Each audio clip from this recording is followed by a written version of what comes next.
Step through the crooked streets of a medieval town at dusk, and you might notice something unusual.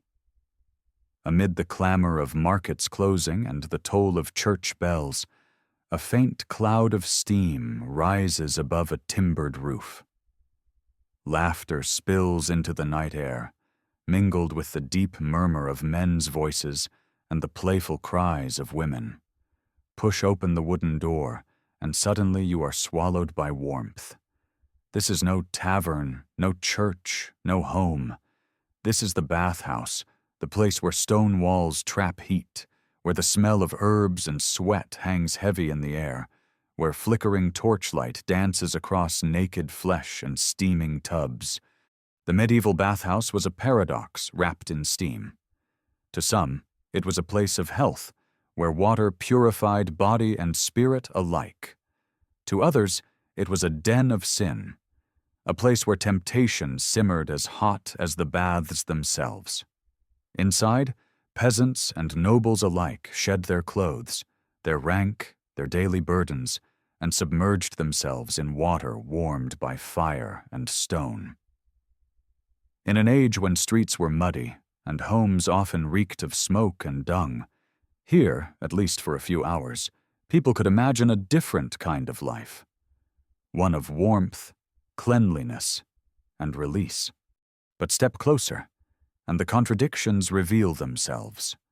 On one bench, a weary craftsman eases aching muscles, sipping weak ale while the steam works its magic.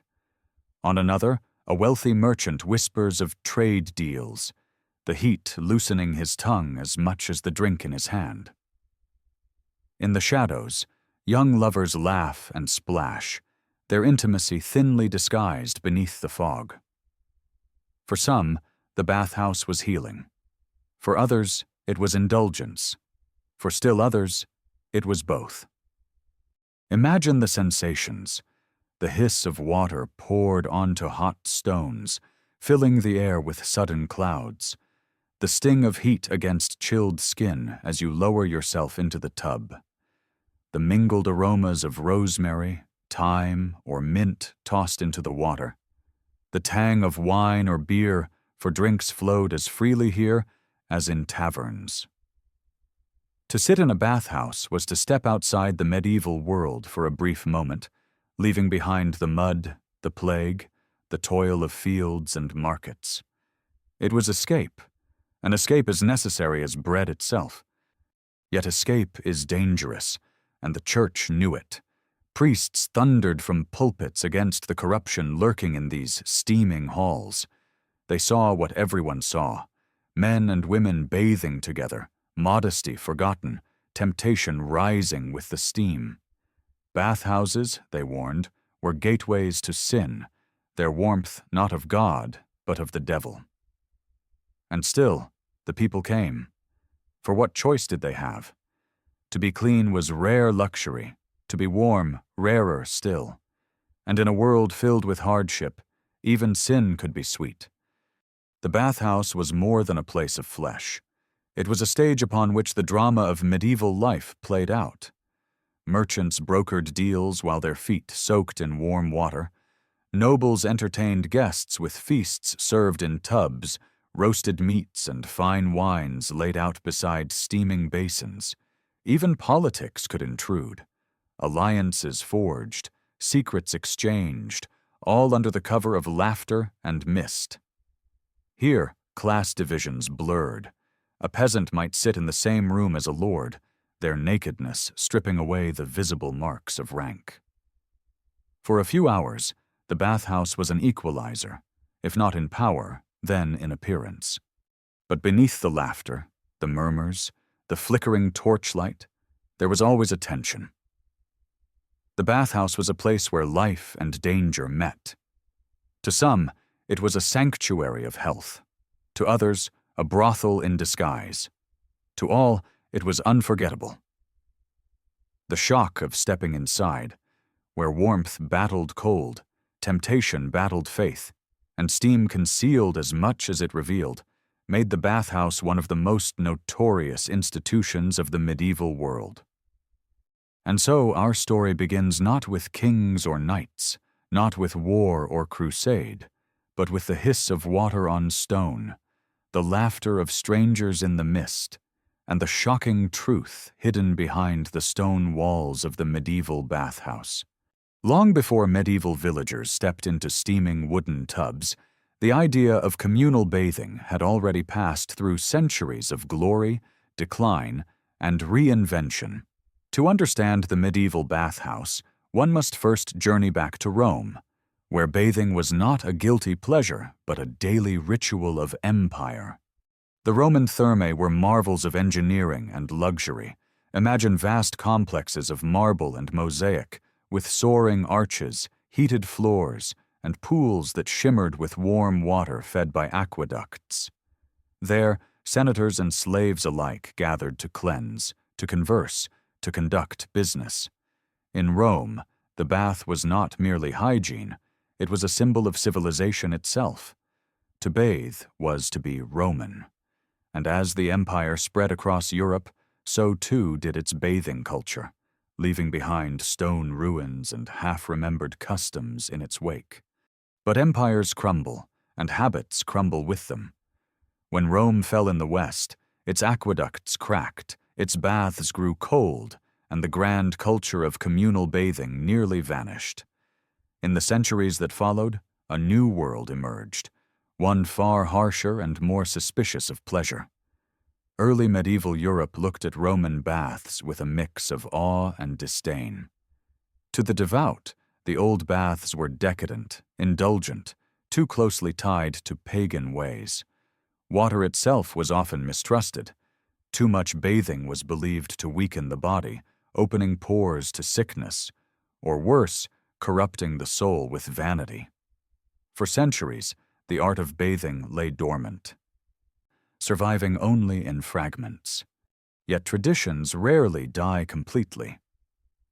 In Byzantium, the Eastern Roman Empire, baths continued to flourish, maintaining a thread of continuity. In the Islamic world, meanwhile, bathing culture blossomed anew in the form of the hammam. Cleanliness was tied to faith, and the public bath became an essential part of daily life. Crusaders returning from the East marveled at these practices, their memories carrying tales of perfumed steam and ritual washing back to Europe. Slowly, ideas began to stir. By the 11th and 12th centuries, Europe was changing. Cities grew, trade routes opened, and with prosperity came the desire for comfort. The bathhouse returned, not as the grand marble halls of Rome, but as humble timbered buildings tucked into towns and villages. Heated by stoves and filled with tubs rather than pools, they were less monumental, but no less important. The Middle Ages had rediscovered the steam that Rome once celebrated, but reshaped it in their own image. Still, echoes of Rome lingered. Medieval bathhouses adopted certain Roman customs: multiple rooms of varying temperatures, communal soaking, even the idea that bathing was not just for the body, but for the spirit and the community. Yet there was something distinct about the medieval version. Where Rome's baths had been symbols of empire and civic pride, the medieval bathhouse was more intimate, more chaotic, more tinged with danger. Church authorities, ever watchful, reminded the faithful of Rome's moral decay, warning that Europe should not repeat its mistakes. Yet ordinary people could not be persuaded to abandon the comfort of warm water.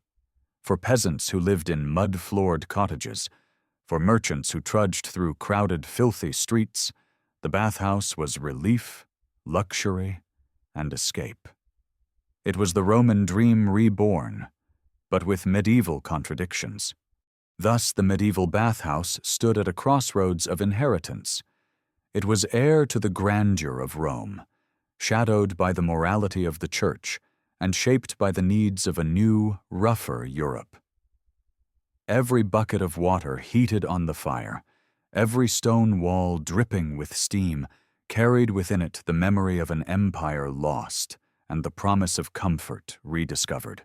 In the hiss of water on hot stones, one could almost hear the ghosts of the Thermae whispering across centuries, reminding Europe of pleasures once nearly forgotten. Step through the heavy wooden door of a medieval bathhouse, and you are immediately swallowed by another world. Outside, the streets are muddy, cold, and filled with the stink of dung, smoke, and sweat. But inside? Inside is warmth, light, and the hiss of water striking hot stone. The air is heavy with steam, curling like ghostly fingers toward the timbered rafters. For a brief moment, you might imagine yourself in Rome, though the grandeur of marble and mosaic has long since faded, replaced by rougher, humbler charm. The building itself was often simple: timber walls, stone foundations, tiled or thatched roofs. Yet step farther in, and the atmosphere was anything but plain. Some bathhouses were divided into several chambers: a heated stove room where stones glowed red, a washing area with tubs, and a cooling space for rest and refreshment. Others were more rustic, nothing more than a single smoky room where great cauldrons boiled water and wooden tubs lined the walls. Still, whether humble or elaborate, the bathhouse was designed for transformation: the shedding of clothes, dirt, and daily burdens. In one corner, a massive hearth roared, heating stones until they cracked and spat. Buckets of water, hoisted on strong arms, were poured over them, releasing great clouds of vapor. The sound was sharp, almost violent, like a dragon exhaling. The floor, often laid with planks or rough stone, glistened with moisture. Torches flared on the walls, their flames blurred by mist. Shadows stretched and shivered in the haze, making bodies half visible, half concealed. The room was a theater of silhouettes, where the eye could not always distinguish flesh from steam. The tubs themselves varied. In the wealthier towns, there were great communal pools lined with stone, where dozens might sit shoulder to shoulder. In smaller villages, tubs were hewn from oak or pine, their staves bound tight with iron hoops. Some tubs were filled with hot water, others with cold, and bathers alternated between them, convinced that such shocks were good for the health. Herbs were often scattered into the water: rosemary, lavender, sage, filling the air with sharp, fragrant notes. On feast days, more extravagant additions were made: oils, spices, even wine poured into the steaming baths. And then there was the sound. A bathhouse was never quiet. Water sloshed, cauldrons hissed, stones cracked, benches creaked. Voices mingled: laughter, groans of relaxation, the low murmur of business discussed, the high cries of flirtation. It was a place of noise as much as warmth, a communal hum that rose like music through the steam. A traveler entering for the first time might feel overwhelmed, his senses battered by heat, sound, and smell all at once. The smell was perhaps the most striking of all: a mixture of sweat, damp wood, herbal infusions, and sometimes roasted meat or spiced wine, for food and drink were often served in bathhouses. The scent clung to the skin long after one had left, a reminder of the mingling of bodies and heat. Some found it intoxicating, others revolting, but none forgot it. Furniture was sparse but practical: benches for reclining, tables for food and drink, buckets and ladles for dousing oneself with water. In wealthier establishments, musicians might play lutes or flutes, their notes winding through the mist, while attendants circulated with platters of bread, cheese, and ale. In poorer bathhouses, the only music was the slap of water and the hum of voices, but the effect was the same: a sense that here, inside these walls, life was richer, fuller, freer than outside. The architecture and atmosphere of the medieval bathhouse worked together to blur lines between rich and poor, between work and pleasure, between modesty and temptation. A man entered clothed, weary, burdened. He emerged cleansed, warmed, perhaps lighter of spirit or heavier with sin. Every beam of wood, every bucket of water, every hiss of steam conspired to create a place both ordinary and extraordinary, both needed and condemned. For in the end, the medieval bathhouse was not just a building. It was an experience, a sensory assault of heat, light, sound, and smell that lingered long after you stepped back into the cold, filthy streets. In the steaming haze of a medieval bathhouse, one could see something rare in a society built on sharp divisions, the mingling of all classes. Outside those doors, the gulf between peasant and noble, merchant and monk, was wide and unforgiving. But inside, stripped of armor, cloth, and jewels, bodies looked much the same. For a moment, the hierarchy of the Middle Ages blurred in the rising fog. The peasant entered first, often hesitant, clutching the few coins he had scraped together. For him, the bathhouse was both luxury and necessity. His cottage was dark, cold, and reeking of smoke, with water fetched from a muddy stream and rarely enough fuel to heat it. To sink into a hot tub here was like slipping into another world, a rare taste of comfort in a life of labor. He might soak sore muscles after endless days in the fields, laugh with his neighbors, and forget, if only for an evening, the weight of hunger and toil. For the merchant, the bathhouse was not merely pleasure, but also business. In the steam-filled chambers, deals were whispered as discreetly as they were in market stalls. A handshake could be made between two men reclining in tubs, their beards dripping, their purses close at hand. A merchant's reputation often followed him into the bathhouse, for here he was seen as he truly was, stripped, unguarded, his words judged as much as his wares. Many chroniclers noted that negotiations sealed in the steam carried more weight than contracts inked on parchment. The nobleman's experience was different still. For him, the bathhouse was a stage for display. He arrived with attendants, his entrance marked by fine linen towels, perfumes, and servants carrying trays of food and wine. In the bathhouse, he could host feasts, entertain allies, or impress rivals. Some nobles even reserved entire establishments for private gatherings, transforming them into steaming halls of diplomacy. Kings and princes themselves were known to use baths as places of negotiation, where steam softened tempers and wine loosened tongues. Even women of rank attended, though their presence was fraught with complexity. In some towns, bathhouses were segregated by gender, with separate rooms or alternating days. In others, men and women bathed together, a custom that shocked foreign travelers and outraged the church. For noblewomen, the bathhouse could be both dangerous and liberating. It offered a rare chance to socialize outside the rigid confines of castle walls, yet it also exposed them to rumor, gossip, and scandal. Clergy, too, were not absent. Despite sermons railing against the moral dangers of mixed bathing, priests and monks often visited bathhouses, sometimes for health, sometimes for indulgence.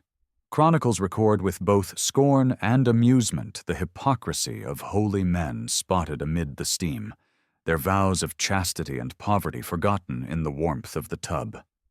For them, as for many others, the bathhouse was a temptation too great to resist. Children occasionally accompanied their parents, splashing in the shallows, though this was less common as moral suspicion grew. Pilgrims on long journeys might wash their weary bodies in the waters, mingling with locals and bringing with them stories from faraway lands. For the poor, some towns offered public baths at reduced rates or on holy days, when charity compelled the wealthy to pay for their entry. Yet the mingling of classes was never entirely equal. Even in the shared fog, distinctions lingered. Nobles sat apart, their tubs larger, their servants nearby. Merchants clustered together, their talk dominated by trade. Peasants huddled in corners, grateful for the heat, their eyes lowered in the presence of their betters. Still, the bathhouse offered a vision, however fleeting, of a society less divided by rank, where all were vulnerable in nakedness, and all sought the same thing: warmth, relief, and renewal. This was perhaps the greatest shock of the medieval bathhouse, not just the heat of its water, but the mingling of worlds within its walls. Here, laughter might echo from a peasant and a prince alike. Here, the rigid barriers of medieval life softened, if only as long as the firewood burned and the water steamed. The medieval bathhouse carried within its walls a double soul. To some, it was the fountain of health and the sanctuary of cleanliness. To others, it was the devil's playground, where flesh and desire mingled in clouds of steam. Few institutions of the Middle Ages provoked such fascination and fear, such love and condemnation. It was this very tension between purity and corruption that gave the bathhouse its shocking reputation. On the side of virtue stood the defenders of hygiene. Doctors, influenced by the ancient teachings of Galen, prescribed baths as remedies for countless ailments. Warm water, they argued, opened the pores, soothed the humors, and expelled harmful vapors from the body. A man who bathed regularly, with herbs like rosemary or sage steeped in the water, was thought to live longer, breathe easier, and even sharpen his mind. Monastic records tell of monks recommending bathing to pilgrims as a cure for exhaustion, while nobles insisted on it to preserve their vitality. To step into a hot tub was to participate in medicine as much as in leisure. Yet even as physicians praised the benefits, the church thundered warnings from the pulpit. Priests saw what unfolded inside the fog-drenched chambers, men and women bathing together, their bodies revealed, modesty cast aside. In sermons, bathhouses were described as nests of lust, their heat compared to the flames of hell. To wash the body, one preacher warned, is to soil the soul. The association between steam and sin grew strong, and the church painted bathhouses as places where morality dissolved as quickly as soap in hot water. The truth, as always, was more complicated. Some bathhouses were indeed little more than brothels disguised as public baths. Attendants, often women, offered more than just towels or herbs. Chroniclers in Paris and London wrote scandalously of bathhouses where intimacy was bought as easily as a cup of ale. Authorities raided them, closed them, only to see them reopen under new names and new disguises. To many, the word stew, originally meaning bathhouse, became synonymous with vice itself. But not all establishments were dens of corruption. In some towns, bathhouses were strictly regulated. Guilds of bathhouse keepers enforced rules of cleanliness and order. Families might bathe together, fathers with sons, mothers with daughters, in communal but carefully supervised tubs. In these places, the bathhouse was more akin to a village well or a churchyard, a public space where everyone came for necessity rather than indulgence. Still, suspicion lingered.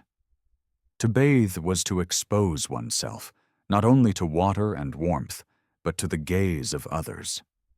Gossip flourished in the mist.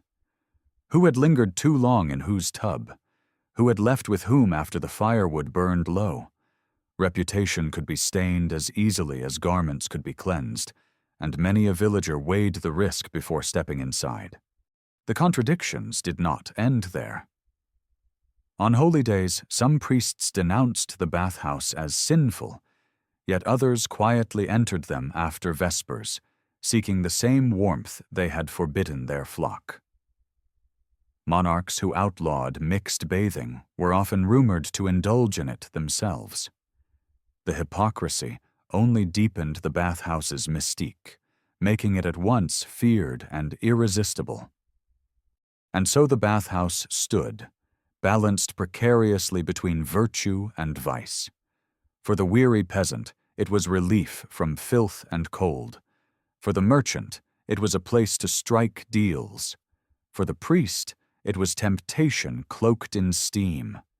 And for the church at large, it was proof of humanity's endless struggle between body and soul. This duality gave the bathhouse its shocking reputation. A place where one could emerge cleaner in body, yet darker in spirit.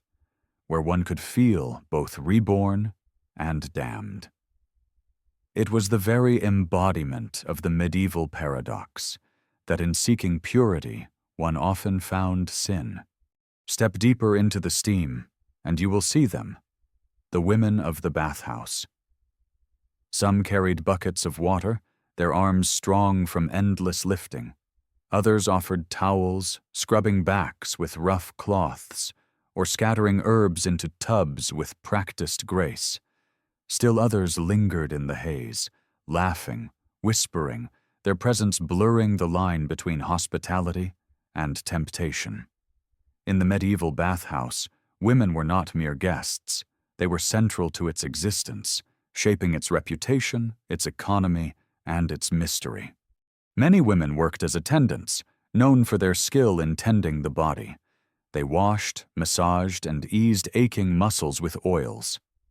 In an age when doctors were scarce and medical care often harsh, these women acted as healers of a different kind.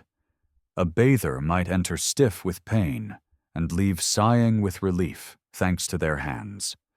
Some were praised for their knowledge of herbs, infusing baths with rosemary for headaches, chamomile for nerves, or sage for fevers. In this way, the bathhouse became a place where women wielded practical knowledge of the body, knowledge that both fascinated and unsettled men. Yet their role was not always so innocent. As bathhouses gained reputations for indulgence, women found themselves drawn into darker associations. Chronicles from Paris, London, and Nuremberg describe bathhouses where attendants doubled as courtesans, their services extending beyond the pouring of water. For some women, this was survival, an escape from grinding poverty or the limited opportunities of medieval life. The bathhouse offered them money, independence, and a degree of power, but also risk, the scorn of the church, the watchful eyes of authorities, and the dangers of disease. This dual role, caretaker and temptress, gave rise to an enduring image. The figure of the woman in the bathhouse became both admired and feared. To the common man, she was comfort and allure, the soft voice in the mist. To the preacher, she was the devil's agent, luring souls toward sin with warmth and touch. For many, she symbolized the very ambiguity of the bathhouse itself, a space of cleansing and corruption in equal measure. Noble women, too, sometimes entered these halls. On certain days, when bathhouses were reserved for women only, they came in groups, attended by servants, to soak, gossip, and scheme. For them, the bathhouse was a rare place of freedom, where they could escape the rigid walls of castles and households. Chronicles mention noblewomen using baths as settings for matchmaking, arranging marriages for daughters amid the rising steam. Yet their presence was also risky. Rumors of impropriety spread quickly, and a single whispered scandal could stain a lady's reputation beyond repair.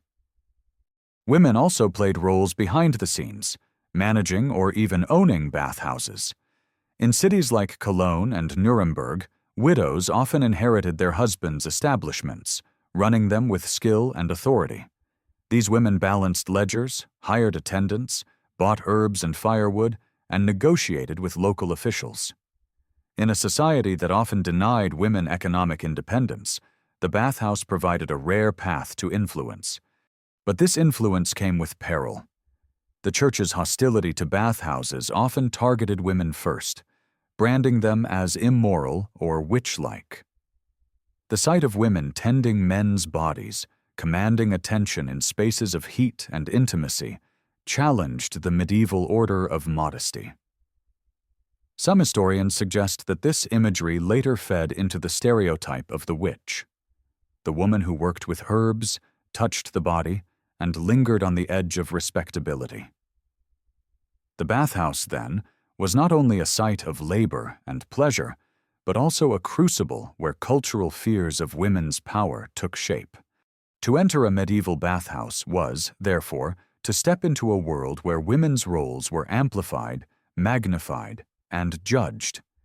They were healers, attendants, temptresses, managers, and symbols.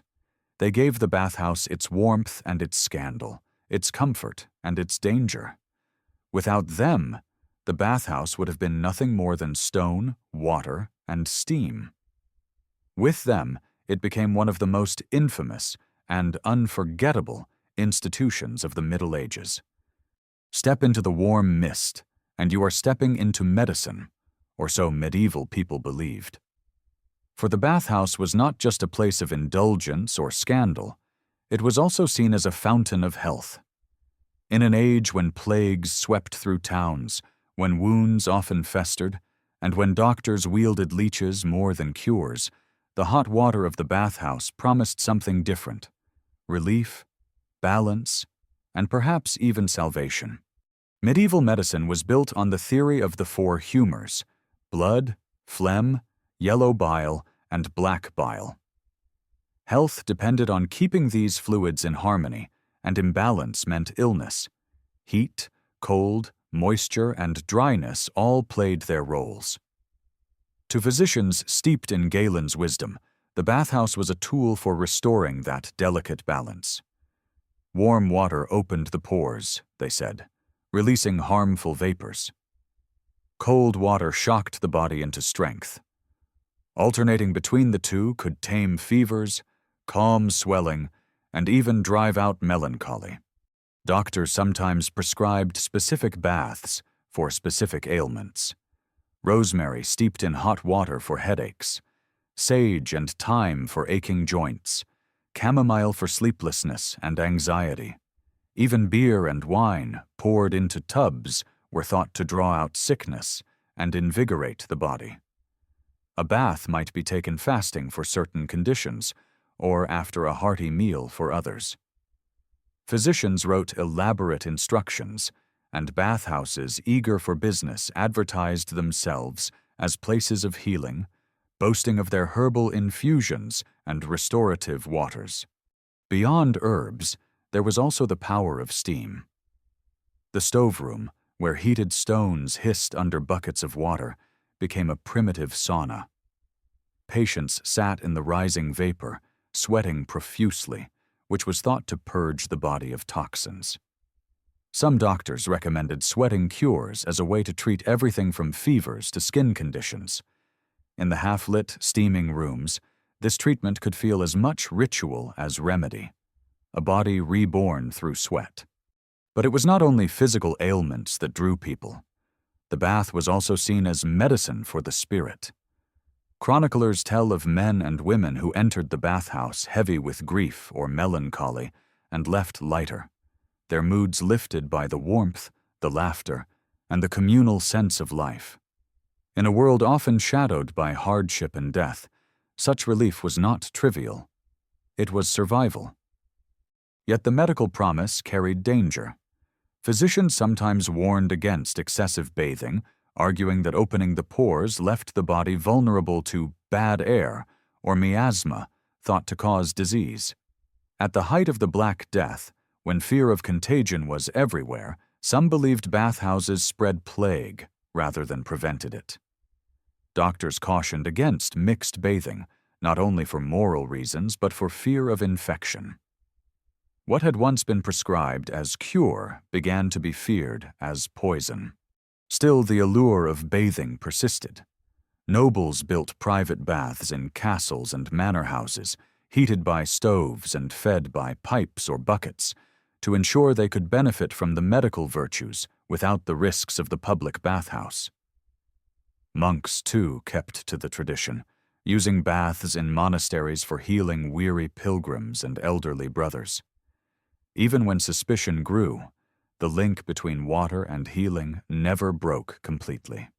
In truth, the medieval bathhouse was a pharmacy of its own kind, a place where herbs, heat, and human touch combined in ways both practical and symbolic. To bathe was to cleanse, to sweat, to purge, to restore. It was treatment for the weary body, balm for the troubled mind, and a ritual of renewal. Whether it cured or not, it gave hope, and in the Middle Ages, hope was as valuable as any medicine. To step into a medieval bathhouse was not only to bathe, it was to enter the beating heart of social life. In towns where the streets were filthy, the churches solemn, and the taverns rowdy, the bathhouse was something different. A space where warmth dissolved barriers, where conversations flowed as freely as the ale, and where laughter echoed louder than sermons. It was a place where people came not only to wash, but to live. Picture the scene. Merchants reclining in tubs, their hands waving in the mist as they bargained over grain prices. Young men boasting of hunts or jousts while attendants refilled their drinks. Women gossiping in corners, their voices half hidden by steam. For peasants, the bathhouse was a rare chance to escape the silence of toil and join a chorus of human voices. For merchants and nobles, it was an arena of display where wit, wealth, and reputation were tested as much as any bargain struck in the market square. The bathhouse also played host to celebrations. On feast days or after weddings, families might hire out a hall, filling it with music, food, and laughter.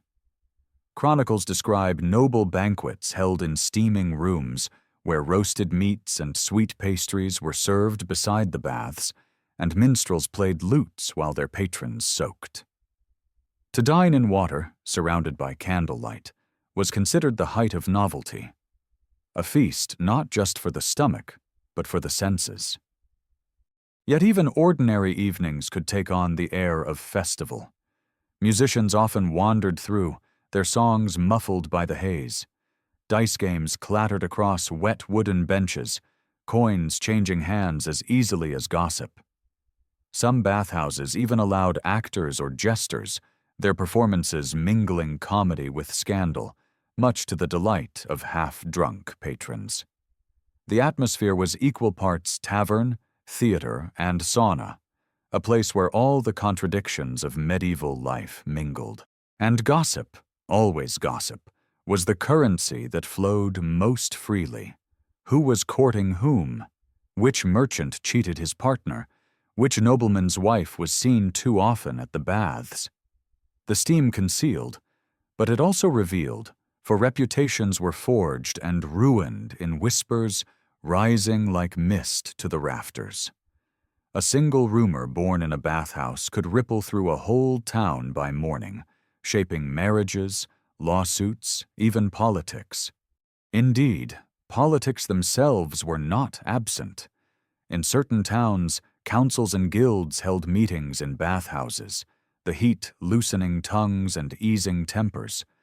In others, rival merchants struck compromises while half submerged in steaming tubs. Even kings understood the power of such settings. Records tell of rulers inviting allies and rivals alike into baths, knowing that in shared nakedness, pride softened and honesty slipped through. What began as small talk over wine might end in treaties, marriages, or betrayals. But the bathhouse was not only a place of high dealings, it was also a space of matchmaking. Young men and women, freed from the rigid structures of church and street, could mingle here more freely than elsewhere. Eyes met in the mist, laughter crossed the room, and sometimes a stolen kiss followed. The clergy thundered against such liberties, but they could not stamp out what the warmth of water encouraged, the mingling of hearts as much as bodies. The social life of the bathhouse was intoxicating because it offered what medieval society rarely did: informality. Here, lords spoke with peasants, women with men, strangers with neighbors. The rigid walls of class, gender, and duty softened in the haze, if only for an evening. It was this mingling, as much as the steam itself, that drew people back again and again. Thus, the bathhouse was never just a place to cleanse the body. It was a stage, a tavern, a market, a theater, and a gossip hall all in one. To bathe was to participate in the drama of the community, to hear its secrets, to share its laughter, to taste its joys and risks. For in the bathhouse, people did not merely wash, they lived. For centuries, the bathhouse had thrived as a place of warmth, healing, and laughter. Yet by the late Middle Ages, the glow of torches dimmed, the tubs stood cold, and the cheerful echoes faded. What had once been the pride of towns and the joy of common folk became tainted with fear, suspicion, and shame. The decline of the bathhouse was as swift as it was tragic, a collapse born of plague, morality, and the shifting winds of culture. The first blow came with disease. In the mid-14th century, the Black Death swept across Europe, leaving millions dead and a terror unlike any before. Doctors and priests alike searched for causes, and suspicion quickly fell upon the bathhouses. After all, where better for contagion to spread than in rooms filled with naked bodies, hot steam, and shared tubs of water? What once had been praised as medicine now seemed like poison. The very pores that baths were thought to cleanse were now believed to open the body to death itself. People whispered that the steam carried plague, that the baths fed sickness instead of curing it. The fear lingered long after the plague receded. Later outbreaks of syphilis in the 15th and 16th centuries only deepened the dread. Known as the Great Pox, it spread rapidly across Europe, and once again, the bathhouse was blamed. Authorities shuttered establishments, sermons thundered louder, and reputations rotted. Where once laughter rang, silence settled. The water cooled, and with it, a centuries-old tradition. The second blow was moral, for as the church grew ever more powerful, it tightened its grip on public life, and the bathhouse was an easy target. Preachers denounced it as a place of lust, corruption, and sin. Pamphlets and sermons painted vivid pictures of temptation lurking in the steam, of women seducing men, of holy vows shattered in the haze. Bathhouse keepers, once respected as providers of health, were branded as peddlers of vice. Many towns imposed strict regulations, banning mixed bathing or closing establishments entirely. What had once been tolerated as a necessary indulgence was now persecuted as a moral danger. The third blow came from changing habits of cleanliness itself. Ironically, as fear of bathing spread, so too did the idea that washing too often was dangerous. To immerse the body in water, people believed, weakened it, made it vulnerable to sickness. Instead, they turned to dry methods of cleaning. Linen shirts changed frequently to absorb sweat, perfumes and powders to mask odors, combs and brushes to keep appearances tidy. Bathing, once celebrated, was redefined as reckless. To smell of herbs and perfumes was fashionable. To step into a tub of hot water was suspect. And yet, not all bathhouses disappeared at once. In some cities, particularly in Central Europe, they lingered longer, surviving as humble establishments serving the poor. In other places, they evolved into spas, drawing on natural springs believed to carry healing powers. Nobles traveled to mineral baths in search of cures, while peasants contented themselves with makeshift tubs at home. The great communal bathhouse, however, the buzzing, steamy hub of medieval life, was gone. Its decline marked more than the loss of a pastime. It revealed a shift in the medieval mind. Fear replaced comfort, suspicion replaced community, and morality replaced indulgence. Where once people had found laughter, gossip, and healing, they now found judgment, disease, and silence. The bathhouse had been a mirror of medieval life, its joys, its contradictions, its dangers. And when it fell, something of that world fell with it. By the dawn of the Renaissance, the bathhouse stood as little more than a memory, whispered of with equal parts nostalgia and disdain. To some, it was recalled as a place of warmth and fellowship. To others, it was cursed as a den of sin that had rightly perished. Either way, the steam had vanished, leaving only cold stone and stories behind. Though the great bathhouses of the Middle Ages cooled centuries ago, their steam has never truly vanished. Their walls may have crumbled, their tubs rotted, their torches burned out, yet echoes of their laughter, whispers, and scandals still ripple through time. The legacy of the medieval bathhouse lives on, in our spas, in our saunas, even in the way we think of water itself as healer, cleanser, and companion. Consider the modern spa towns of Europe: Baden-Baden in Germany, Bath in England, Vichy in France. All draw their fame from hot springs and mineral waters, places where nobles and emperors once sought relief just as medieval peasants did in wooden tubs. The medieval bathhouse may have declined under the weight of plague and morality, but the idea that water heals refused to die. It re-emerged in the Renaissance and flourished in the centuries that followed, transformed into a luxury for elites, but rooted in the same principle that once drew peasants to steamy halls on winter nights. The sauna of Finland, the hammam of Istanbul, the hot springs of Japan, all remind us that communal bathing is not a relic of the past, but a timeless human instinct. We crave warmth, ritual, and fellowship. The medieval bathhouse was one chapter in a larger story, one that stretches from the Roman thermae to the Turkish hammam to the bubbling hot tubs of today. Each is different, yet each is bound by the same truth.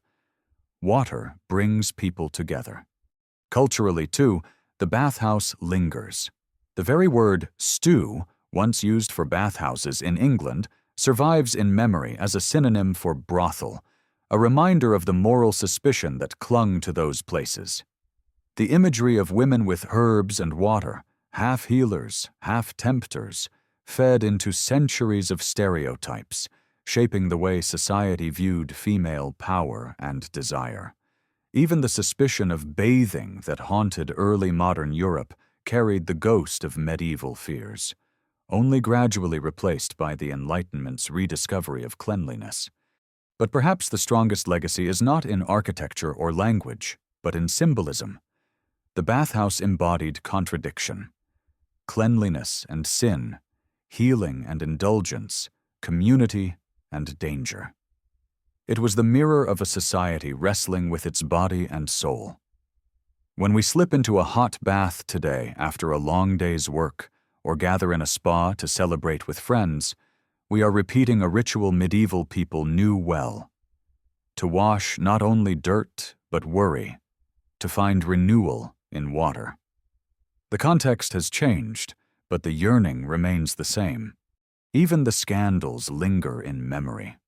Writers and poets of later centuries looked back on the medieval bathhouse with fascination, painting it as exotic, decadent, or shameful. Some romanticized it as a lost world of freedom and pleasure. Others condemned it as proof of human weakness. Either way, it refused to be forgotten. The bathhouse became a symbol of what the Middle Ages both cherished and feared: the body itself. And so, when we imagine the Middle Ages, we must not only picture knights on horseback, monks at prayer, or peasants tilling fields. We must also picture the bathhouse, steaming, noisy, alive. A place where life's burdens were washed away, where laughter rose in fog, where temptation and virtue fought silently in every tub. To ignore the bathhouse is to miss the very heart of medieval life, with all its contradictions. Today, when you slip into a warm bath, close your eyes and listen. In the hiss of water, in the sigh of steam, you may hear faint echoes, the laughter of peasants, the whispers of merchants, the songs of minstrels, the scandals of nobles. You may hear the medieval bathhouse calling across centuries, reminding us that though the water has cooled, the human longing for warmth, healing, and connection remains eternal.